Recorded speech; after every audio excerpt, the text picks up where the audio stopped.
அம்மா ஹாய் செல்லம்ஸ், வாங்க இன்னைக்கு என்ன ஸ்பெஷல்னு பார்க்கலாமா? பார்க்கலாமே வாங்க. மதியத்துக்கு சூடா தக்காளி சோறு பண்ணி வச்சிருக்காங்க பூஜா குட்டி. சூப்பர். இன்னும் கொஞ்சம் கலர் நம்மளுக்கு பட்டு லைட்டா எனக்கு உடையிற மாதிரி இருந்துச்சா? சரி, அது அப்படிதான் இருக்கும். சரியா கொஞ்சம் கலரி விட்டோம்னா. அதுக்கப்புறம் ஜெய் குட்டி கூட்ட தயிர் சோறு, சூப்பரான தயிர் சோறு. அப்புறம் உருளைக்கிழங்கு பொரியல். பிடிச்ச கலருங்க பிடிச்சிட்டு இருக்குது, அதனாலதான் எனக்கு பிடிச்ச கலர் வரல. அது பிடித்து கொண்ட காரணத்தினால் நமக்கெல்லாம் பிடிச்சிருக்க மாதிரி கடாய்க்கு உருளைக்கிழங்கு பிடிச்சிருக்கு. அவிச்ச முட்டை. இதுதான் நம்ம வீட்டு ஸ்பெஷல். இவருக்கு என்னன்னு பாத்தீங்கன்னா, இவருக்கு ஆபரேஷனை போட போறாங்க பாருங்க. ஹாஸ்பிட்டலுக்கு கூப்பிட்டு போயிட்டு வந்தேன். இப்பதான் அம்மா அப்போ ஹாஸ்பிட்டல் போயிட்டு வந்தாங்க. என்ன ஆபரேஷன்னா, கொஞ்ச நாளைக்கு முன்னாடி அப்பாவுக்கு ஆபரேஷன் பண்ணியிருந்தோம். இப்போ அந்த ஆபரேஷன் தான் இப்போ வந்து மூணு ஆபரேஷன் பண்ணியாச்சு ஆக்சிடென்ட் ஆனதுக்கு அப்புறம். இப்போ மறுபடியும் சரியா மடக்க வரல, ஹோல்ஸ் போட்டு பண்ண போறாங்க. சாப்பாடு போடுறேன்.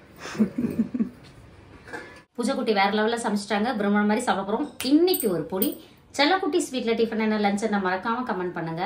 அதுக்கப்புறம் நம்மளோட இயற்கை சந்தை பொருட்கள் தேவைப்படுறவங்க வாட்ஸ்அப்க்கு ஒரு ஹாய் மெசேஜ் அனுப்புங்க. நான் டீட்டெயில் சென்ட் பண்றேன். அம்மாவுக்கு பாருங்க 45 வயசு ஆகுது. இன்னும் வந்து முடி வந்து 1-2 தான் அங்கங்க நிறைச்சி வருது. இந்த மாதிரி கருப்பான முடி உங்களுக்கும் தேவைன்னா நம்மளோட இயற்கை சந்தை தலைமுடி வளர்ச்சி எண்ணெயை வாங்கி பயன்படுத்துங்க. நிச்சயமா கிட்டத்தட்ட ஒரு 10 இயர்ஸுக்கு மேல நான் இதை வந்து செய்து விற்பனை பண்ணிக்கிட்டு வரேன். எல்லாருமே வந்து யூஸ் பண்ணிட்டு அவ்வளோ நல்லா இருக்குன்னு சொல்றாங்க. நீங்களும் நம்ம எண்ணெய் பயன்படுத்தியிருந்தா நிச்சயம் மறக்காம வந்து கமெண்ட்ல சொல்லுங்க. நம்ம கிட்ட இது மட்டும் இல்ல, சீயக்காய் தூள், குளியல் பொடி, முகம் பூசுற மஞ்சள், இந்த மாதிரி ஏகப்பட்ட ஐட்டம்ஸ் இருக்கு காஸ்மெட்டிக்ஸ்க்கு. வாங்கி பயன்படுத்துங்க. அதுக்கப்புறம் பட்டு அப்பாவோட ஆபரேஷன் சொன்னீங்க, சொல்லுங்க. அப்பாக்கு என்னன்னா 2021 ஒரு கார் ஆக்சிடென்ட்மா. இல்ல கார் வந்து டோட்டல் டேமேஜ். அப்பாவோட முட்டி வந்து லெஃப்ட் கால்ல நொறுங்கிடுச்சு முட்டி. அப்போ நம்ம இது ஒரு ஆப்ரேஷன் பண்ணி உள்ள பிளேட் வச்சோம். திருப்பி 2022 அந்த பிளேட்டை ரிமூவ் பண்ணிட்டு வந்துட்டோம். அதுக்கப்புறம் பாத்தீங்கன்னா அது உள்ள வந்து ஒரு 6 மாசம் கழிச்சு செப்டிக் ஆயிடுச்சு.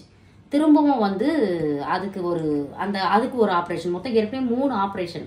அதுக்கப்புறம் பாத்தீங்கன்னா அப்பாவால ரொம்ப நம்மள மாதிரிலாம் கீழெல்லாம் உட்கார முடியாது. மடக்கிலாம் உட்காரோம் இல்லையா, அந்த மாதிரிலாம் லெஃப்ட் கால் மடக்க முடியாது. கார் மட்டும் ஓட்ட முடியும், அந்த அளவுக்கு கொஞ்சம் பெண்ட் ஆகும். இப்ப என்ன ஆச்சுன்னா அப்பாவுக்கு நின்று வேலை செய்ய முடியல. என்ன ஆச்சுன்னா கால் வந்து கொஞ்சம் காலையில போகும்போது நல்லா இருக்கும், சாயந்தரம் நின்று வேலை செஞ்சுட்டு வந்தாருன்னா பாத்தீங்கன்னா இவ்வளோ பெருசு வீடும் அப்படியே கல்லு மாதிரி ஆயிடும் காலு. சரி போலாம் அப்படி தள்ளி போட்டே இருந்தது. அப்புறம் இன்னைக்கு செக்அப்க்கு போனோம். போயிட்டு ஃபைனலி அவங்க வந்து மறுபடியும் ஒரு ஆப்ரேஷன் பண்ணணும், அதுல ஹோல்ஸ் போட்டு இந்த சதையெல்லாம் ஃப்ரீ பண்ணி மடக்க வச்சு அனுப்பிடுவோம் அப்படின்னு சொல்லியிருக்காங்க. அதுக்கு எப்போ போறதுன்னு தெரியல. அதனால சரின்ட்டு போய் பார்த்துட்டு வந்தாச்சு. டாக்டர் கிட்ட எல்லாமே பேசிட்டு அதுக்கப்புறம் வந்திருக்கோம். அது இன்னும் எப்போ போறதுன்னு முடிவெடுக்கல. போனா அது ஒரு ஆப்ரேஷன் முடிச்சா அப்பாவுக்கு பழையசுல எப்படி தெரியுமா ஓடுவாரு. இவங்க 4 பேரும் ஓட்டப்பந்தயம் வைப்பாங்க, நான் கலந்துக்க மாட்டேன், நான் உட்காந்து வேடிக்கை பார்ப்பேன். அப்பா தான் ஃபர்ஸ்ட் வருவார் இவங்க 4 பேர்ல. அந்த பீச்சுக்கு போனாலே அதுதான் அவ்வளோ ஹாப்பியா இருந்துட்டு. அந்த ஆக்சிடென்ட்டுக்கு அப்புறம் ரொம்பவே வந்து உடஞ்சி போயிட்டோம். என்னடா இப்படி நல்லா இருந்த மனுஷனுக்கு கால் இப்படி ஆயிடுச்சுன்னு சொல்லிட்டு என்ன பண்றது, எல்லாமே ஏதோ நடக்குது, நம்ம ஒன்றும் பண்ண முடியாது இல்லையா. அதுல இருந்து நம்ம மீண்டு எப்படி நல்லபடியா ஆகுறது அதுதான் நம்ம பார்க்கணும். ஸோ போகணும், அது ஒரு டேட் ஃபிக்ஸ் பண்ணிட்டு தான் போகணும். அப்புறம் பட்டு அவ்வளோதான். Spread positivity, love you all.